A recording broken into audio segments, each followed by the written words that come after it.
उसके बाद क्या हुआ देवी? सब कुछ सामान्य हो गया?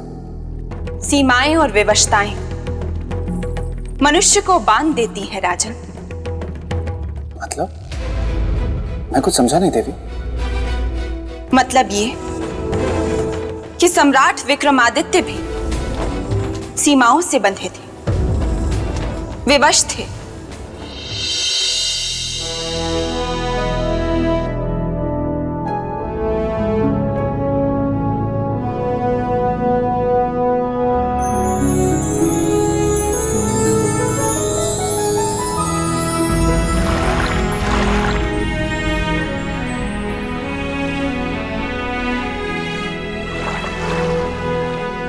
राहु अपना स्थान छोड़ विपरीत दिशा में जाए। वह 21वें दिन के तीसरे प्रहर की अंतिम घड़ी पुष्य नक्षत्र को खंडित कर दे और बस वही होगा इस युग और सृष्टि का समाप्ति काल।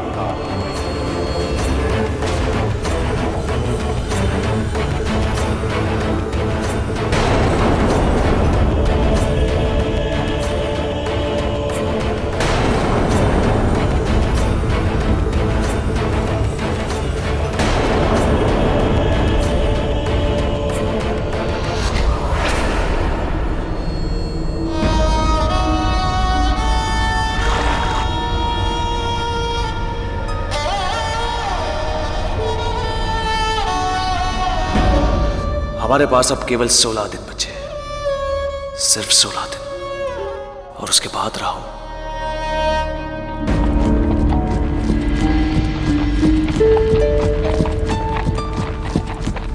सम्राट की जय हो, सम्राट की जय हो। क्या यह सत्य है कि यह युग समाप्त होने वाला है? क्या 16 दिन बाद हमें से कोई जिंदा नहीं रहने वाला है महाराज? ये सृष्टि समाप्त हो जाएगी महाराज। बताइए महाराज, बताइए।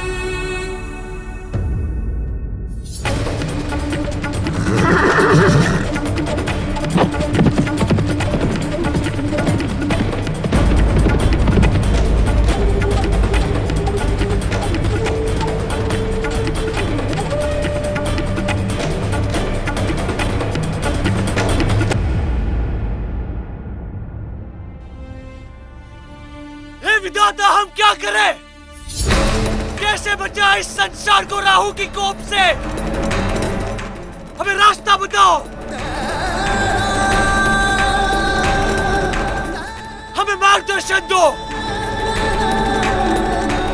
ताकि इन 16 दिन में हम इस संसार को राहु की कोप से बचा सके।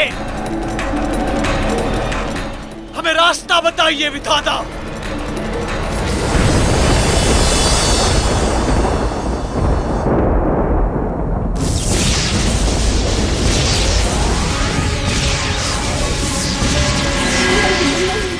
इंद्रदेव, इंद्रदेव हमारी सहायता कीजिए। हमें उपाय बताइए कि हम सौर मंडल में कैसे प्रवेश करें और कैसे हठी राहु को सृष्टि के विनाश से रोकें। इस विनाश को रोकने का केवल एक ही उपाय है। वो क्या है इंद्रदेव? आपको अपने इस सांसारिक शरीर को पंच तत्वों में, जिनसे यह शरीर बना है, अर्थात जल, वायु, अग्नि, अंतरिक्ष और पृथ्वी में परिवर्तित करना होगा। क्योंकि कोई भी मनुष्य इस शरीर के साथ ना तो सौर मंडल में प्रवेश कर सकता है और ना ही राहु का सामना कर सकता है। क्यों नहीं कर सकते? वो मनुष्य कायर होंगे इंद्रदेव। उन्हें अपने जीवन से मोह होगा। हमें ना तो भय है और ना ही अपने जीवन से मोह। तो फिर क्या अड़चन है इंद्रदेव? राजन, ये अड़चन सौर मंडल से संबंधित है। हम कुछ समझे नहीं इंद्रदेव। पहला ये कि सौर मंडल में प्रत्येक ग्रह अपनी गति से चलता है और वह गति इतनी तीव्र है कि कोई भी मनुष्य इस शरीर के साथ उस गति से तालमेल नहीं बना सकता। और दूसरा? और दूसरा ये कि यदि आप किसी प्रकार अपने गुणों के आधार पर सौर मंडल में प्रवेश कर भी गए और राहु के सामने भी ये पहुंच गए, तो भी राहु के सामने आते ही आपके शरीर के टुकड़े टुकड़े हो जाएंगे। इसलिए देह परिवर्तन आवश्यक है। ठीक है इंद्रदेव, हम सृष्टि की रक्षा के लिए अपने सांसारिक शरीर को पंच तत्वों में परिवर्तित करने के लिए तैयार हैं। हम वचन देते हैं कि तप और साधना से इस सृष्टि में उपस्थित पंच तत्वों में मिल जाएंगे और एक हो जाएंगे। राजन, सम्राट विक्रमादित्य के पास समय अधिक नहीं था। समय था केवल 15 दिनों का। तो कहिए राजन, पंच तत्वों को साधने से लेकर सौर मंडल में प्रवेश करने, राहु को रोकने और सृष्टि को बचाने तक का कार्य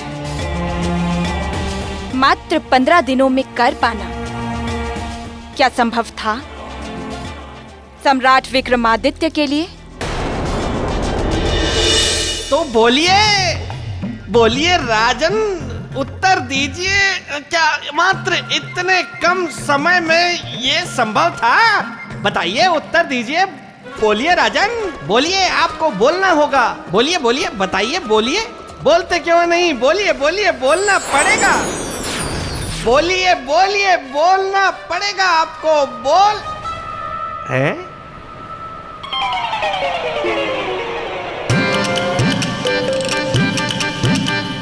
ये क्या?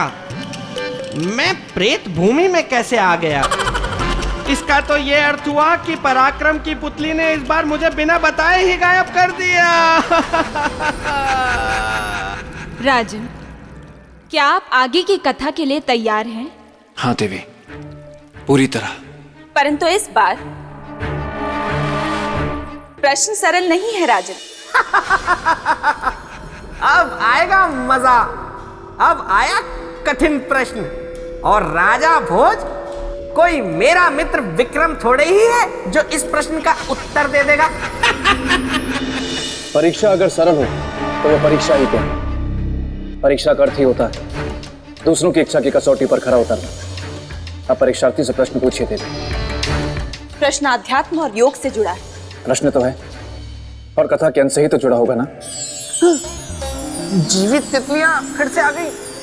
इसका मतलब सौंदर्य लेखा आ गई। क्या करूं, कहां जाऊं, क्या करूं? हाँ, बंदर बन जाता हूं। नहीं नहीं, तब तो पूंछ भी आ जाएगी। कबूतर बन जाता।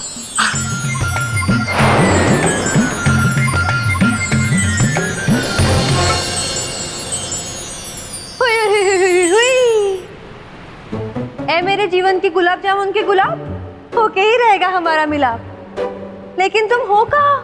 सामने तो आओ। अपनी सौंदर्य लेखा को ऐसे न सताओ। तुम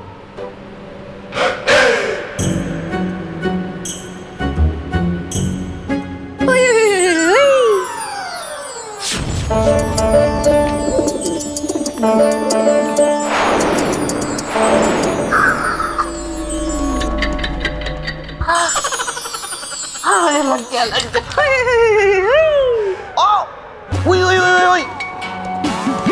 तुम्हें कोई और काम नहीं है क्या? जब देखो तब प्रेत लोक में आ जाती हो मुंह उठा के। मुझ में ऐसे कौन से पंख जड़े हुए जो तुम्हें मेरे अलावा और कोई नहीं भाता? यही तो है समस्या। तुम ही हो मेरे पूर्णिमा के चांद, बाकी सारे अमावस्या। देखो, तुम जाओ। कहीं ऐसा ना हो कि तुम्हारी वजह से मैं राजा भोज और पराक्रम की पुतली की बातें ना सुन पाऊं। ठीक है, मैं जाती हूँ। जाओ जाओ। लेकिन उससे पहले अपना मुंह खोलो और ये बोलो, सौंदर्य लेखा तुमसे सुंदर कोई ना देखा। बस तुम ही हो मेरी भाग्य की रेखा। बोलो। सौंदर्य लेखा तुमसे सुंदर कोई नहीं देखा, तुम ही हो मेरे भाग्य की रेखा। अब एक बार हुई हुई हुई बोल दो ना। हुई हुई हुई हुई। ऐसे नहीं, थोड़ा प्यार से। हुई हुई हुई हुई। हुई हुई हुई। अच्छा हुआ भला टली। अब देखता हूँ कि क्या प्रश्न किया है पराक्रम की पुतली ने राजा भोज से। गोलू, गोल गोलू, उठो। तुम सो रहे हो वहां उसके साथ? जाओ। क्या अकेले नींद नहीं आती है? वैसे भी ये कोई सोने का समय नहीं है। मुझे दिखाओ राजा भोज क्या कर रहा है। आपके विचार से क्या कोई मनुष्य मात्र 15 दिनों अपने शरीर को पंच तत्वों में विखंडित कर सकता है? यदि इच्छा शक्ति दृढ़ हो तो अवश्य कर सकता है। क्या तब भी जब समय कम हो, समय केवल 15 दिनों का ही हो? हाँ, कम समय में शरीर के पंच तत्वों को सृष्टि के पंच तत्वों में मिलाकर एक करना कठिन अवश्य, और असंभव तो बिल्कुल भी नहीं। आपकी बातों का आधार क्या है राजन? आधार है मनुष्य के भीतर, उसकी आत्मा में बसने वाला उसका आत्मबल। क्योंकि आत्मबल ही मनुष्य को साहसी, निर्भीक और पराक्रमी बनाता है। जिसकी आत्मा जितनी ज्यादा बलशाली होगी, वो असंभव को संभव उतनी जल्दी बना पाएगा। और रही बात सम्राट विक्रमादित्य की, तो उनके लिए ना तो यह क्रिया संभव थी और न समय अवरोध। वाह वाह राजा भोज वाह। ऐसे ही लोग तुम्हें महाप्रतापी और बुद्धिमान नहीं कहते हैं। एक ज्ञानी और पराक्रमी राजा ही दूसरे ज्ञानी और पराक्रमी राजा की प्रशंसा कर सकता है। अरे राजा भोज क्या कोई भी होगा तो मेरे मित्र की प्रशंसा तो करेगा ही, क्योंकि मेरा मित्र विक्रमादित्य है ही प्रशंसा के लायक। तो इसमें कौन सी तरबूज में तलवार मार दी राजा भोज ने? राजन, सम्राट विक्रमादित्य ने जल में खड़े होकर प्रण लिया। हम चक्रवर्ती सम्राट विक्रमादित्य समस्त दृश्य अदृश्य देवों एवं शक्तियों को साक्षी मानकर अपने शरीर को पंच तत्वों में विलीन करने का प्रण लेते हैं, प्रण लेते हैं, प्रण लेते हैं। राजन, दूसरा प्रश्न बताइए कि चक्रवर्ती सम्राट विक्रमादित्य ने सबसे पहले जल की ही साधना क्यों प्रारंभ की? देवी, पंच तत्वों में जल ही एक ऐसा तत्व है जो मनुष्य के शरीर में प्रत्यक्ष रूप से ना दिखते हुए भी पृथ्वी में प्रत्यक्ष रूप से दिखता है। बाकी सारे तत्व अप्रत्यक्ष हैं। इसलिए सम्राट विक्रमादित्य ने सबसे पहले जल तत्व की साधना की। और इस प्रकार चक्रवर्ती सम्राट विक्रमादित्य ने केवल 3 दिनों में ही जल को साध लिया। विचित्र अनहोनी है महारानी कि समय से पहले ही मात्र 13 दिनों के बाद ही इस युग का अंत हो जाएगा। बड़ा मिहिर जी, अंत केवल दिनों का होगा, युग का नहीं। क्योंकि हम जानते हैं सम्राट को, उनके संकल्प को, वो निश्चित ही समय से पहले राहु को रोक देंगे। ईश्वर करे ऐसा ही हो। महाराज बचाइए, महाराज, महाराज रक्षा कीजिए, हमारी रक्षा कीजिए महाराज, महाराज रखे हमारी रक्षा कीजिए महाराज, महाराज रक्षा कीजिए, देखिए कैसा नृत्य महाराज।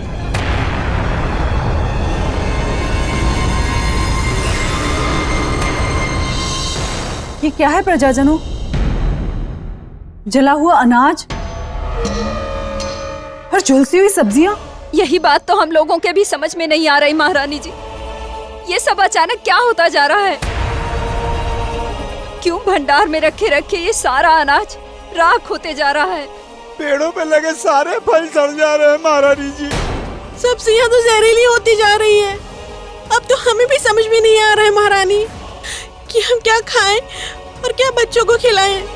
पर मिहिर जी, क्या कारण हो सकता है इस अनहोनी का? इस अनहोनी का कारण है राहु का पुष्य नक्षत्र के अति निकट पहुंच जाना, और ये जो हो रहा है संकेत अकाल का है। नहीं, ऐसा नहीं हो सकता। चक्रवर्ती सम्राट विक्रमादित्य के होते हुए ऐसा कभी नहीं हो सकता। सृष्टि पर कोई संकट नहीं आ सकता। सम्राट सृष्टि की रक्षा अवश्य करेंगे। 3 दिनों की ही कठोर साधना में चक्रवर्ती सम्राट विक्रमादित्य ने अग्नि तत्व को भी साध लिया। मेरे परम प्रिय पेड़, कहो पूरी सृष्टि में कहीं देखा है तुमने ऐसा? मेरे मित्र सम्राट विक्रमादित्य जैसा महान, जिसने ऐसा प्रण लिया हो। बात तो तुम्हारी सत्य है। कौन? किसकी आवाज है ये मैं बोल रहा हूँ। मैं कौन? अरे मैं तुम्हारा परम प्रिय पेड़ वृक्षनंदन। मेरे परम प्रिय मित्र पेड़? ये तुम बोल रहे हो? तुम कैसे बोल सकते हो? मैंने तुम्हें बोलते हुए कभी नहीं सुना। पिछले 1100 वर्षों में तो तुम नहीं बोले। मैं बोल बोल कर थक गया। मैं तुमसे प्रसन्न नहीं हूँ। वैसे क्यों? तुमने एक अति सुंदर, सुशील, बुद्धिमान कन्या का हृदय तोड़ा है। ये तुम किसकी बात कर रहे हो? मैं उस रूपवती कन्या की बात कर रहा हूँ जो तुमसे बहुत प्रेम करती है, लेकिन तुम उसका तिरस्कार करते हो। ऐ मेरे परम प्रिय बुद्धू पेड़, तुम्हें नहीं पता वो? चुप रहो। मुझे बताओ, क्या वो तुम्हें सुंदर नहीं लगती? लगती है। क्या उसे देख के तुम्हारे मन में तरंग नहीं जागती? जागती है। क्या उसकी बातें सुन के तुम्हारे मन में उमंग नहीं जगती? जगती है, लेकिन मैं विवाह नहीं करना चाहता। तो कान खोलो। खुले तो हैं। और सुनो, ये लो। अगर आज के बाद तुमने उससे प्रेम से बात नहीं की तो मुझ पे कभी मत लटकना। नहीं नहीं नहीं नहीं नहीं नहीं नहीं नहीं मेरे परम प्रिय पेड़, ऐसा मत करो। पिछले 1100 वर्षों से मैं तुम पर ही तो लटकता और गिरता आया हूं। सम्राट विक्रमादित्य पंच तत्वों को साधने में ऊपर की ओर अवश्य बढ़ रहे थे, किंतु दिन नहीं बढ़ रहे थे राजन, दिन कम हो रहे थे। पृथ्वी पर अकाल का प्रकोप बढ़ रहा है।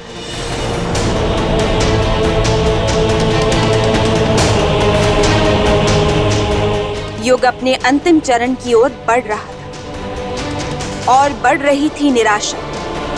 संपूर्ण पृथ्वी पर अब यदि कोई आशा बची थी तो वह थे केवल स्वयं चक्रवर्ती सम्राट विक्रमादित्य। और इस प्रकार दृढ़ प्रतिज्ञ सम्राट विक्रमादित्य ने केवल 15 दिनों में पंचतत्वों को अवश्य साध लिया। किंतु अब जो इसके आगे कठिन कार्य था राहु को रोकने का, उसके लिए उनके पास बचा था केवल एक दिन। और अब उसी एक दिन में उन्हें इस युग को समाप्ति से बचाना था।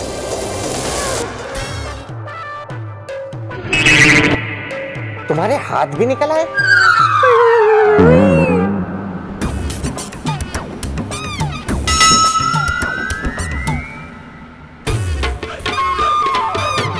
तो तुम हो ये? हाँ मेरे बेताल, तुम सुर और मैं ताल। आखिरकार तुम्हारी मन की बातें तुम्हारे होठों तक आ ही गई। ये मेरी सुंदरता और मेरी बातें दोनों तुमको भा गई।